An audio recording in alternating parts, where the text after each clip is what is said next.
দিন চলে যায় থেকে যায় শুধু স্মৃতি, আর এই স্মৃতির মাঝেই যেন মানুষের উন্নতি অবনতি দুইটাই জড়িয়ে আছে।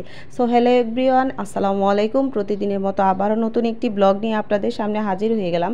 আজকের ব্লগটি হচ্ছে আমাদেরই গ্রামের লতিকপুর উত্তরপাড়ার জামে মসজিদটি আপনাদের সামনে হাজির হয়ে গিয়েছি নিয়ে। এমন একটা সময় ছিল এই মসজিদের বড় হুজুরের কাছে আমি কোরআন নিয়েছি, আর আমার ভাই বোনেরাও এর কাছ থেকেই কোরআন নিয়েছে, কিন্তু এখন সে এই মসজিদটাতে নামাজ পড়ান না, উনি এখন অবসর হয়েছে।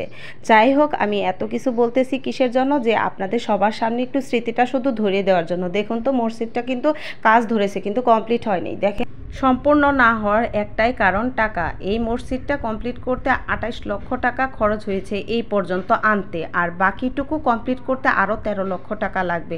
সেই জন্যই তো বলতেছি, প্রবাসী ভাইরা আপনারা তো দেশের জন্য অনেক মায়া করেন, একটু এই মসজিদটার পাশে দাঁড়ান না। আরও তো এলাকার অনেক গণ্যমান্য মানুষ আছেন, তারাও কিন্তু এই মসজিদটা কমপ্লিট করতে পারেন। এই মসজিদটাতে জড়িয়ে আছে অনেক মায়া আর স্মৃতি। আমি এই ভিডিওটা কেন শেয়ার করলাম জানেন? অনেকে হয়তো বা জানেনই না এই মসজিদটা কমপ্লিট হয়েছে বা হয়নি। এর জন্যই ভিডিওটা একটু তুলে ধরলাম, জানি অনেকের মাঝেই এই কথাটা ছড়িয়ে যায় আমার এলাকাবাসীর কাছে। আর এলাকাবাসী কেন, বিভিন্ন এলাকার মানুষও তো বিভিন্ন মসজিদে অনেক কিছুই দিয়ে থাকেন, সেই জন্যই তো বললাম। গ্রামের উন্নতি করতে হলে ক্ষমতার প্রয়োজন হয় না, শুধু একটু ভালোবাসা হলেই গ্রামের উন্নতি করা সম্ভব।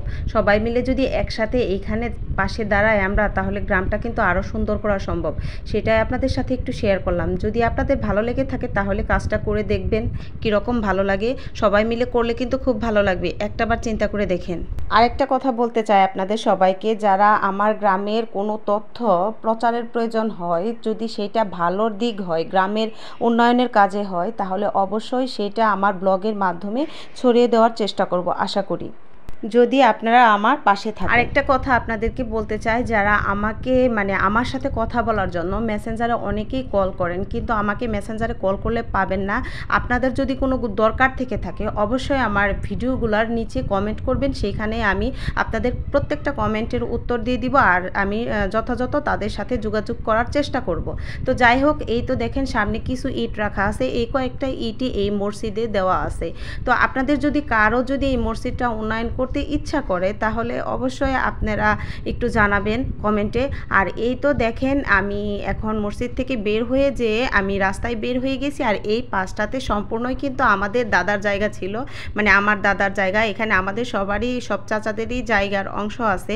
তো আমি সেই রাস্তা দিয়েই যাচ্ছি। এই রাস্তাটা অনেক মানুষের চেনা একটা রাস্তা, সেই জন্য আরেকটু আমি তুলে ধরলাম। আর দেখেন কত সবুজ আর সবুজ। আর ওই যে উপরে অনেক টিলার মতো দেখা যাচ্ছে না, ওইটাও আমাদের, ওইটাও একটা সময় আপনাদেরকে ব্লগে দেখাবো। খুব সুন্দর একটা জায়গা। তো আজকে আমি অতটুকু দেখাইতে পারলাম না, কারণ ব্লগটা অনেক লং হয়ে যাবে, সেই জন্যই। তো আমার ব্লগটি যদি আপনাদের ভালো লেগে থাকে, অবশ্যই আমার ব্লগটি শেয়ার করবেন, লাইক করবেন, আর আমার পেজটি অবশ্যই ফলো করে দিবেন। আমার এই দাদার এই জায়গাটার নাম সবাই আঞ্চলিক ভাষায় বলে মেম্বরের ট্যাগ, সবাই এক নামেই চিনে। আশেপাশের 10 গ্রামেও এই জায়গাটার নাম চিনে। তো আজকের ব্লগে এই পর্যন্ত। আল্লাহ হাফেজ, আসসালামু আলাইকুম।